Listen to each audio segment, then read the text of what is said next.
প্রথম দেখায় মনে হতে পারে আমি কোনো বন্যা কবলিত এলাকায় কিংবা কোনো ডুবানালার পাশে দাঁড়িয়ে আছি, কিন্তু না, আমি এখন দাঁড়িয়ে আছি একটি মেইন সড়কের উপরে, যেটির অবস্থান নোয়াখালী সুবর্ণচর উপজেলার সরক্লাখ ইউনিয়নের ৮ নম্বর ওয়ার্ডে কেরানীবাজার থেকে সেলিমবাজার পর্যন্ত গুরুত্বপূর্ণ সড়ক। এলাকায় পানি নিষ্কাশনের ব্যবস্থা না থাকার কারণে রাস্তার উপর দিয়ে প্রবাহিত হচ্ছে পানি, যার পরে চরম ভোগান্তির সৃষ্টি হয়েছে এই এলাকায় বসবাস করে মানুষদেরকে, বিশেষ করে ব্যবসায়ী থেকে শুরু করে শিক্ষা প্রতিষ্ঠানে যাতায়াতকারী শিক্ষার্থী এবং রোগী থেকে শুরু করে সকল শ্রেণী পেশার মানুষের। আমরা এখন এই এলাকার একজন বাসিন্দার সাথে একটু কথা বলতে চাই যে আপনি তো এই এলাকার স্থায়ী বাসিন্দা, আসলে কতদিন ধরে এই জনদুর্ভোগে আপনার? 2 বছর।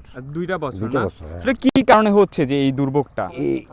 এটা খালনা থাকা নেই, খালের দরকার, এটা খালের দরকার, এটা হানি সরে না।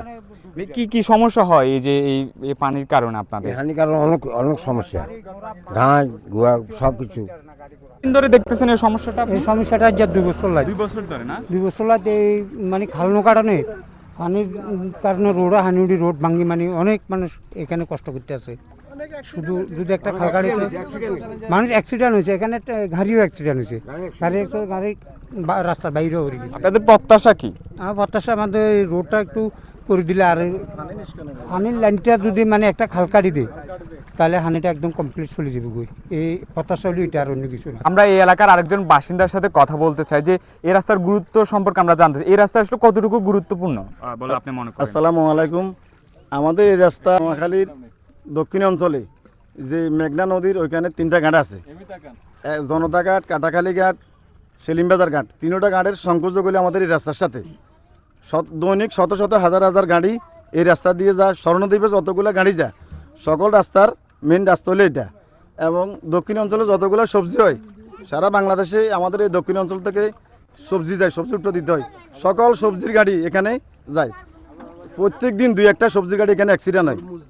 এমন তরমুজ, ধান সকল দক্ষিণ অঞ্চলে এই রাস্তা ছাড়া সংযোগ কোনো ভালো রাস্তা নাই। আমরা এই সরকারের কাছে আবেদন জানাই, আমরা আমাদের এই রাস্তাটা ভালোভাবে সংস্কার করা হোক। সিডিসির মাধ্যমে এই রাস্তাটা কাজ করা হয়েছে, সরকারিভাবে কোনো অনুদান আমরা দেখিনি। এই রাস্তাটা বাংলাদেশ সিডিসি যে কাজ করছে এটা, এর পরের থেকে একটি টাকা এই প্রশাসনিকভাবে বা শেষমেশ কি চান আসলে এই সড়ক নিয়ে? আমরা এই সড়ক নিয়ে চাই, আমরা এই সড়কটা ভালোভাবে খাল নিষ্কান্ত হবে। খাল নিষ্কান হলে তো পানি ব্যবস্থা ভালো হবে। পাশে 2টা খাল আছে, এই খালের সাথে ছোট ছোট কিছু খাল করে দিলে, সংযোগ করে দিলে পানি নিষ্কান হবে। পাশাপাশি এই রাস্তাটা যেগুলা যে জলবদ্ধতাটা আছে রাস্তার উপরে, ওই রাস্তাগুলা চাইছে আগের থেকে এইগুলারে এই রাস্তাটার অন্তত 2 ফুট উঁচু করতে হবে। 2 ফুট উঁচু করে দেওয়ার পরে রাস্তাটা ভালোভাবে যদি করে দেয় তাহলে মানুষের জন্য খুব সুন্দর হবে। সমস্যাটা হলো যে মানে এখান দিয়ে পানির জন্য গাড়ি পাওয়া যায় না, অনেক সময় যে দেরি হয়, মানে স্কুলের সমস্যা হয়। এই পানি মানে এখান দিয়ে খাল নাই, এখানে পানি নেওয়া যায় না, তার জন্য মানে গাড়ি চলাচল করতে পারে না, আমাদের অসুবিধা হয় আর কি। এটা এই রাস্তা দিয়ে চলাচলকারী একজন মহিলার সাথে আমরা এখন কথা বলবো যে আপনারা এই রাস্তায় চলাচলে কি ধরনের আসলে সমস্যার সম্মুখীন হন?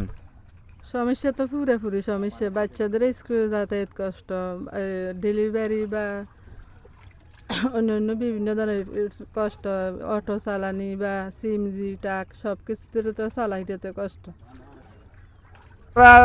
পদক্ষেপ নিয়েছি বলতে ধর না, গতবার একটু কম ছিল বুঝছেন নি, তো এবারে বেশি হওয়ার কারণে আমরা ধরেন না সবাই 8-10 জন মিলাই আমাদের বশির ভাইয়ের কাছে গেছি আর বশির ভাই কইছে তোমাদের তো এটা পানি না নামার কারণে তোমাদের এই জলবদ্ধতা, তো পানি যে এখন নামে ওই ধরনের তোমরা কিছু করার একটা আসেনি।